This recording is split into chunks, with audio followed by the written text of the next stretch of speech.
Chapter 6. Evelyn had been unusually quiet throughout the evening, her gaze escaping Radford's each time he glanced in her direction. Had their earlier conversation about Rebecca upset her? Did she think she had offended him by showing concern for his daughter?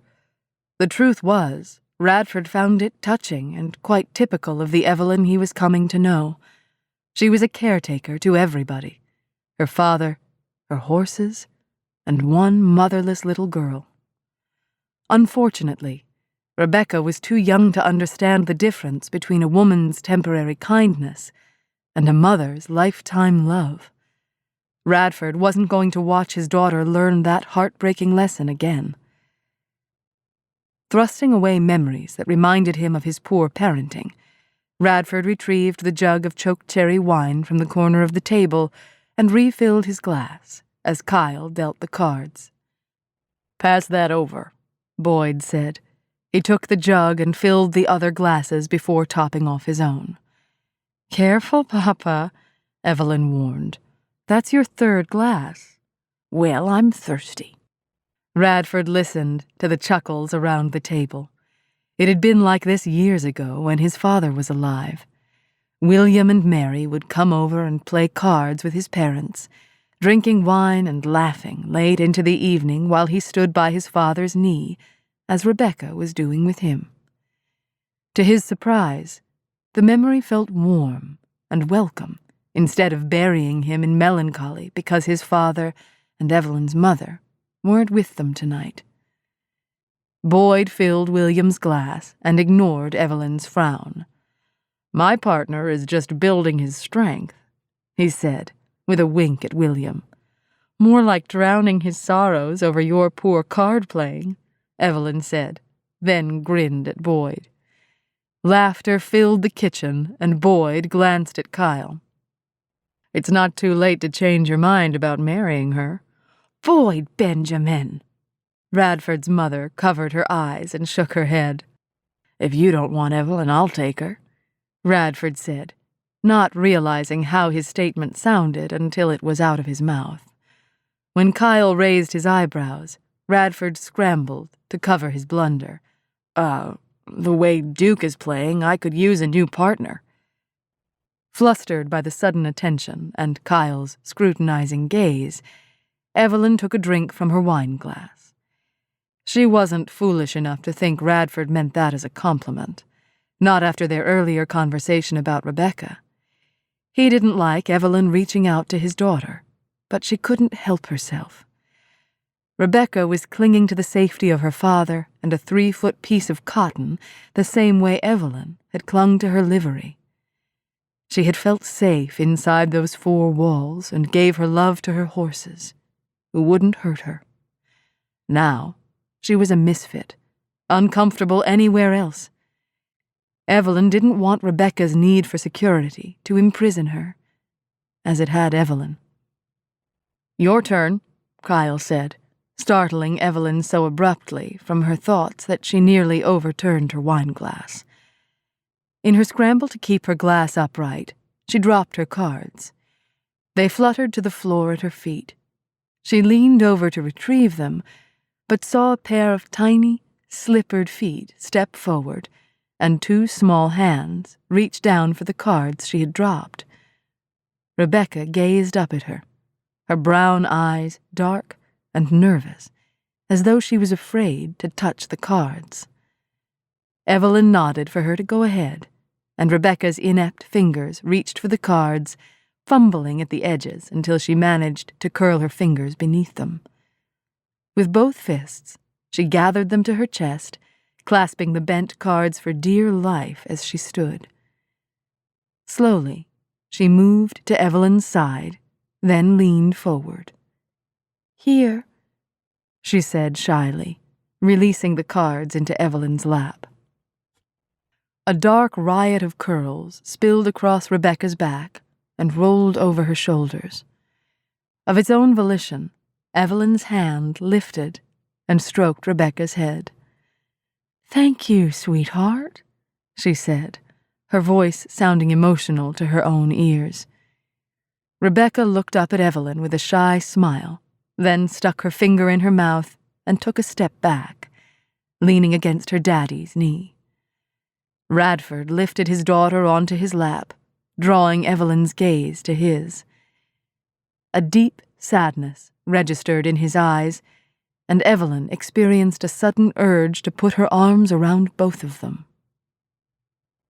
Evelyn stopped beneath the oak tree with its giant limbs spreading several feet across the yard, one of them still holding her childhood swing that Rebecca now used. "It's late," she said to Kyle, who had walked her home after their card game. "I'd better go in." He braced his hand against the tree trunk. "Radford's capable of helping your father up to bed. Let's enjoy the breeze and talk for a few minutes." She slipped between the ropes of the swing and sat on the wide wooden seat. "All right, but it seems all we talk about lately is our wedding and building a house." Kyle gave a short, disbelieving laugh. "That's what most women want to talk about. I'd rather talk about horse races or the cities we might visit someday. Those are the things we used to share." She stood up and playfully pinched his hard stomach. "Why don't we do that anymore?" He shrugged. "I guess right now there are things more pertinent. Maybe after the wedding we'll have time for that." "I hope so. I really miss our talks." She grasped his hands, needing to connect with her old friend. "I want us to be happy." "So do I." "I mean really happy." Evelyn met his eyes. "Like we were when we used to race our horses to the gorge. Remember the feeling of being 8 years old and not afraid of anything?" "You weren't afraid. That's why you always won the race." Evelyn laughed, and her mind traveled back to the afternoon Kyle nearly broke his neck jumping a tree stump to cut in front of her and cross their imaginary finish line. The horse had stumbled and unseated Kyle, who was lucky enough to land in a freshly plowed field. Evelyn wanted to choke him for breaking the rules. Instead, she offered to wash out the dirt ground into his shirt and pants. After he'd disrobed behind a bush and tossed his clothes to her, Evelyn clutched them under her arm and rode off, yelling to Kyle that it served him right for cheating. "What are you smirking about?" he asked. "I was remembering the day I stole your clothes and made you ride home in your undergarments." His grin widened. "I still owe you for the beating I got that day." "You deserved it for cheating." She laughed and swung their arms from side to side. "Remember this little ritual we used to share when celebrating something grand?" He squinted in momentary confusion, then slowly nodded. "Kind of foolish, wasn't it?" "I didn't think so," she said, but released his hands.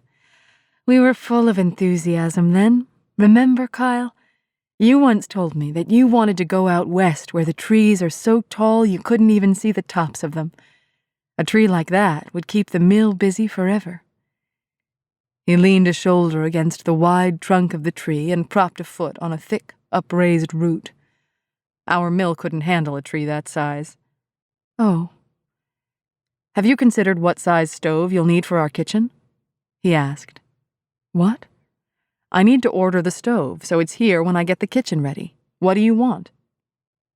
She shook her head, jarred by his abrupt change of topic. She should be used to his penchant for keeping their conversation to business, but every time he did it, she felt her hopes for an intimate union with him plummet. "Our wedding is in less than 12 weeks, Ev. You need to make a decision."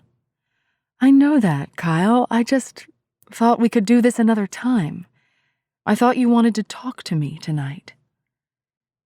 "We're talking, aren't we?" When she didn't respond, Kyle shoved away from the tree. "What's bothering you? You've been acting odd ever since Radford came home. Are you still upset that he's running the livery?" "No," she said, and though it was true she'd been acting skittish around Radford, being unable to communicate with Kyle had nothing to do with his brother. Kyle honestly didn't understand her, and she had no idea how to reach him.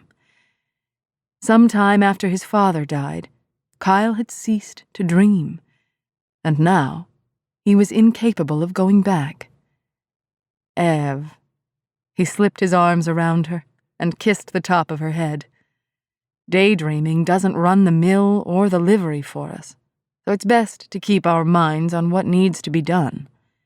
He was right, of course, but she missed the boy she could play with. Let's forget about talking, he said quietly. I'd rather do this. He lowered his head and kissed her. It felt as awkward as the first time, but as he deepened the kiss, Evelyn remembered to part her lips and allow Kyle's tongue access to hers. When he groaned and pulled her hard against him, she thought maybe she shouldn't have done it. When his hand started to move up her waist, she knew it for certain. She pulled back. That's more than a kiss, Kyle. Heat remained in his eyes, but he dutifully distanced himself from her. Sorry, he said. The sincerity in his expression pleased her, and she wondered if perhaps he did care more than he let on. He cupped her chin. That was much better, Ev. Those simple words shattered her hopes like a stone hitting glass. Did better mean good enough? The following morning, after Radford and Evelyn had serviced 3 customers and rented out a rig, Evelyn waited on the porch with her father while Radford brought the wagon around. As he pulled up, Rebecca sat at his side, gazing at the world around her as if seeing it all for the first time. Radford vaulted to the ground, caught Evelyn's waist, and lifted her onto the back of the wagon before she knew what was happening. The feel of his strong hands around her ribs sent a queer thrill up her sides, and she grasped his arms, looking down into his eyes. He smiled up at her. You can let go now, he said, nodding at her fingers gripping his biceps. Oh! She yanked her hands away and moved to the side of the wagon. I wasn't ready to board yet. I need to help Papa first. With a casual step to the side, Radford blocked her descent. I'll give him a hand. Radford turned away and placed the toolbox on the ground beside her father to use as a step. Can you manage with that, William? Her father eyed the box. I can sure as heck try. Evelyn stared at Radford, wondering what he was up to. He had deliberately put her out of the way, then cut her off. Didn't he realize that her father was too frail to board alone? Wait, Papa, she said. You'll hurt yourself. If I can't hike these old bones aboard, Radford can give me a push. Worried, but unwilling to argue with her father, Evelyn held her breath as she watched him struggle to climb aboard. He braced his weak left leg and stepped with the right, gripping his cane as he slowly made the step and the next. When he finally collapsed onto the seat, his face was red, but his eyes held a look of victory.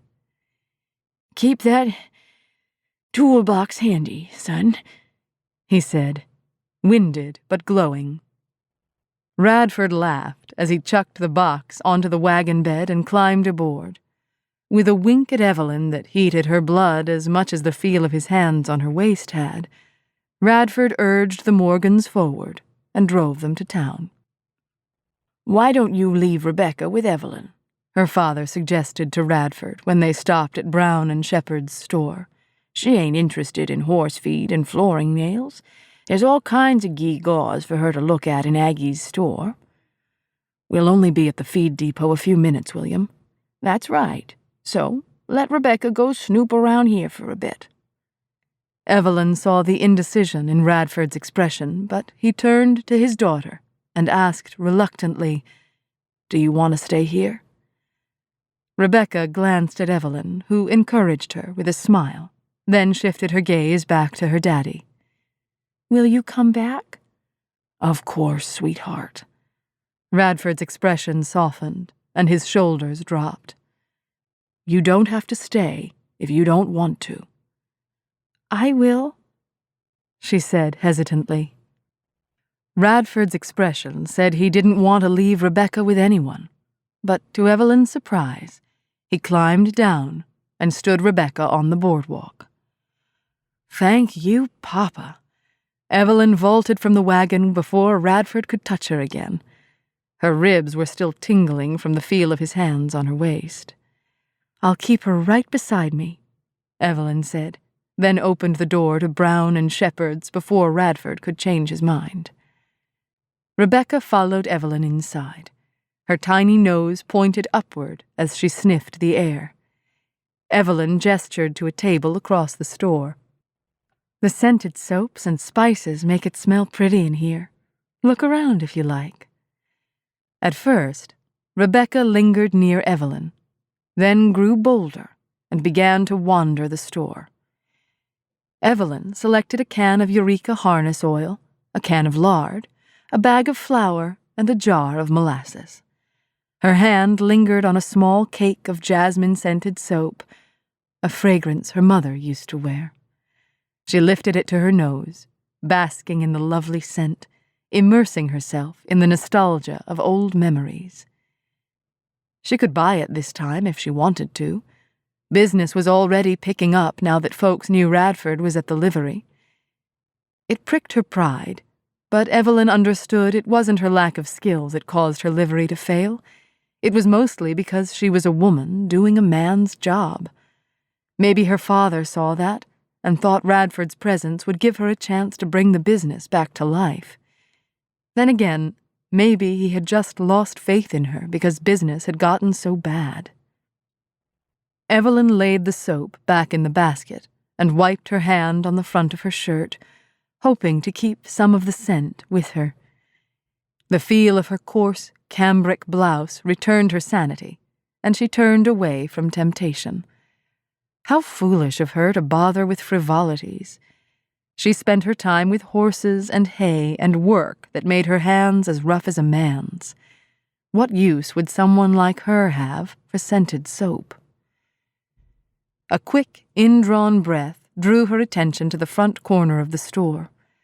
Rebecca was pressing both hands to her cheeks and staring at a cradle that held a small doll with a painted porcelain head. The sleeping baby doll was wrapped in a soft, white blanket with a pink bonnet on her head. Slowly, Rebecca squatted beside the cradle and peered inside. Her eyes took in every inch of the sleeping infant until she appeared breathless with wanting to touch it. Evelyn laid her items on a stack of boys' clothing, then went to Rebecca. "She's a pretty little thing, isn't she?" "She's beautiful." Rebecca fairly breathed the words. She was in such awe over the rosy-cheeked baby. Her small fingers closed over the side of the cradle, but she did not touch the doll. Evelyn wanted to tell her she could take her home, but a doll like that would cost far more than a simple cake of soap. Regretfully, she knelt beside Rebecca and unthinkingly stroked the tiny, rounded back, her own heart full of misery. She had no idea how Radford managed his finances, and wouldn't risk embarrassing him by showing him something that he might not be able to afford to buy for his daughter. But she would find out the price and talk to him about it later. "I'm sorry, honey, but I don't have enough money to buy your baby doll today." Rebecca's expression fell, and she cast a long, sad look at the doll. "Maybe we can come see her another time, sweetheart." Rebecca touched the white blanket that covered the infant, letting her fingertips trail across the cotton softness. "Bye, baby," she whispered. She gathered her worn blanket and turned away, following Evelyn without a single word of complaint. Evelyn felt awful, especially since Rebecca accepted the loss as though she were used to going without the things she loved. Other than her blanket, Rebecca had no toys that Evelyn had seen. Where was her doll? Didn't Radford know that little girls needed things like baby dolls? Evelyn searched for the items she had left on a pile of ready-made clothing. A small pair of breeches caught her eye, and she picked them up, thinking how much easier it would be for Rebecca to play in them instead of her dresses. "Oh, Evelyn, surely you're not thinking of purchasing those for this precious child?" Agatha Brown asked, stopping beside her and peering down at Rebecca. Evelyn smiled at the store owner. No, she wasn't considering it. She would never make Rebecca into a misfit like herself. "I was looking for my jar of molasses." "Well, thank goodness," Agatha said, retrieving Evelyn's missing jar from between two piles of trousers. "You know how children like to imitate." Before Evelyn could reply, the bell over the door rang. Both women glanced up as Radford came in, scanned the store with anxious eyes, then headed directly toward them. "There you are," he said, scooping Rebecca into his arms as though he'd been away from her for a year, rather than 15 minutes. "Have you introduced yourself to Mrs. Brown?" he asked, winking at Agatha. "We haven't had a chance, young man. Perhaps you can introduce yourself as well." "You don't remember?" Radford asked with mock surprise. "Well, I used to be your best customer. Remember those delicious molasses cookies you used to sell every Saturday morning?"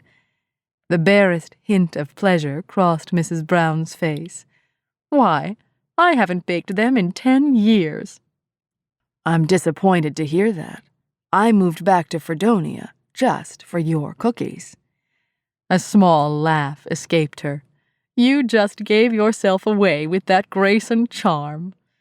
Evelyn was astonished by how much younger a simple smile made Mrs. Brown look. Why, if she tried, Agatha might even be pretty. Radford took Mrs. Brown's hand. "Radford Grayson, at your service," he said, bowing slightly. "And this is my daughter, Rebecca." "Your mother must be thrilled to have you back home." "She certainly is," William said as he thumped into the store. "How are you, Aggie?" Agatha's gaze flew to William. "Since you've finally decided to grace my store, William Tucker, I'd like to know if I'm ever going to see your daughter in anything but breeches." Though Evelyn suspected Mrs. Brown was tweaking her father, she couldn't let him be taken to task for her appearance. "I wear a dress every Sunday, Mrs. Brown." William tapped his cane on Evelyn's toe. "I'm old, but I'm still capable of fighting my own battles." William gave Mrs. Brown a solicitous grin. "Besides, Aggie and I are old sparring partners, aren't we?" A flicker of amusement flashed in the woman's eyes before it was quickly disguised. "We are nothing of the sort." He rubbed his jaw. I recall being threatened by a frying pan once." "You hush your mouth in front of these children." William hawed until he swayed on his cane. "I forgot how easy it was to get you in a pucker, Aggie." "Let me wrap these for you," Mrs. Brown said, ignoring Evelyn's father as she took Evelyn's items to the counter. William hobbled over and joined them. "You're blushing, Aggie." Mrs. Brown pursed her lips. Her eyes sparkled, and a dimple marked her cheek. "It's stuffy in here. Maybe I just need some fresh air." William drew himself up as if greatly honored. "Are you asking me to stroll the boardwalk with you?" Mrs. Brown caught her laugh behind her hand. "Certainly not." Evelyn took her package and exchanged a curious look with Radford. As if he sensed her unease, Radford pointed to a jar on the counter. "I'll take 4 licorice sticks, please," he said, placing the necessary coins on the counter. "It's been too long, Aggie," her father said, then gave her a bold wink before Evelyn guided him from the store. Evelyn climbed in the back while Radford helped her father onto the wagon seat, then set Rebecca between them. "You too old to enjoy a good chew, William? It's been years since I had one of these," her father said, sticking it in his mouth with a happy grin. "What's going on with you and Agatha Brown?" Evelyn asked, but he didn't answer. She scooted forward and opened her mouth to pursue the question, but Radford filled it with a licorice stick. He wagged his own piece of candy in front of her nose as though shaking a warning finger, then gave Evelyn a knowing wink. Lord, his eyes were disconcerting at such proximity. It was like coming nose to nose with a tiger. Evelyn felt her whole body flush and wasn't sure if her mouth watered from the candy or the vision in front of her. Radford handed a licorice to his daughter, but directed his question to Evelyn. I hope she wasn't any trouble. The reminder of Rebecca walking away from the doll without a peep rent Evelyn's heart. Blast it all. She'd been too caught up in her father's escapade to ask the price of the doll. Wait, I forgot something, she said, vaulting from the wagon, then rushing back to Brown and Shepherd's.